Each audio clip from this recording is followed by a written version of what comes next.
আসলে 2021 সালে যে বিধানসভা নির্বাচন হয়েছিল ওই আমি শেষ এক্সিট পোল দেখেছি।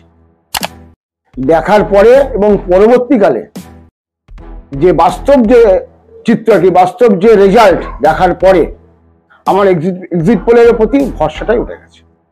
আমি মনে করি এক্সিট পোলটা আর কি, আমি তো মনে করি এটা আর কি আইন করে এক্সিট পোল দেখানো বন্ধ করা উচিত। কে এক্সিট পোল করলো আমি তো দেখিনি, আপনি বলছেন বলেই শুনলাম।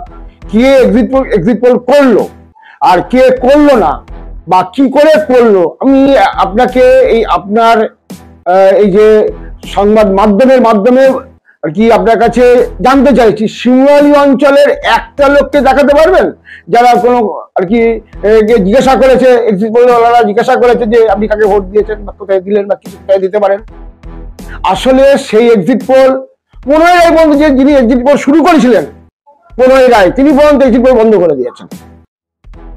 এটা তো বাস্তব চিত্র। এক্সিট পোলটা এখন আর সায়েন্টিফিক নেই, এটা হচ্ছে মন করা। কারণ একটা তো বাস্তব যে কোনো একটা সংস্থা 17টা টিভি চ্যানেল চালায়, কোনো একটা সংস্থা 11টা টিভি চ্যানেল চালায়, তাদের সঙ্গে সকলের বিজেপির মতো মোদীর সঙ্গে যোগাযোগ আছে।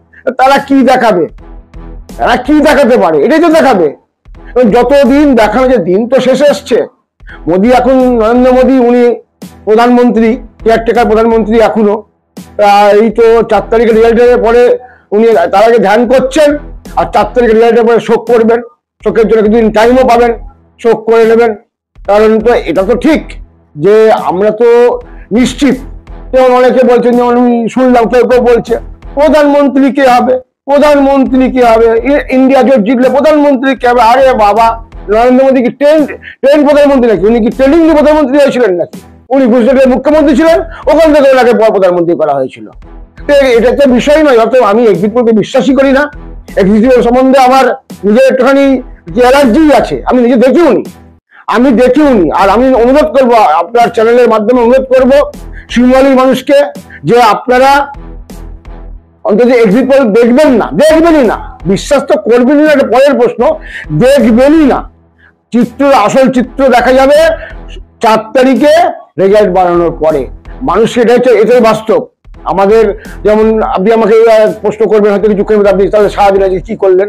আমি আমার নেতা পঙ্কজ কুমার সিং এর নির্দেশে আমি আজকে সারা শিমুয়ালীতে আমি আমার কর্মীদের সঙ্গে দেখা করেছি, কথা বলেছি। আমি এখন আমার কাজ এই, এটা আমি করছি, দেখা করছি।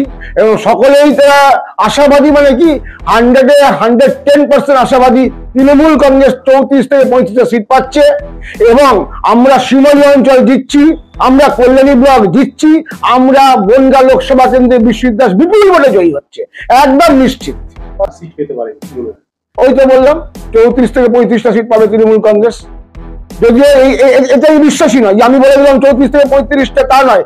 আমি যেটা বলতে পারি, আমরা যেটা ঘুরেছি, আমি যেটা বাস্তব মানুষের সঙ্গে কাজকর্ম করেছি, শিমুয়ালী অঞ্চল আমরা জিতছি, তৃণমূল কংগ্রেস বিপুল ভোটে জয়ী হচ্ছে।